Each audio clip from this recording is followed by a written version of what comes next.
Yes, I am getting a lot of queries from students of CMA final new syllabus that which elective paper should they go for, because there are three options given to you. Without any biasness, I would request you to go for SPMBV. Why SPMBV? Because already lot of materials are available on SPMBV. Okay, and institute has refined SPMBV material in such a fashion that it is very good for study, right? And you'll be having past resources also related to SPMBV, like past term MTPs and a lot of practice questions which are readily available for SPMBV, but the same are not available for the new elective papers which have been introduced now.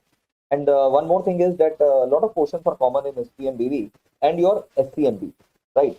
Strategy cost management. So in that case also, you guys will be finding SPMBV a bit more easier in comparison to the other two elective papers.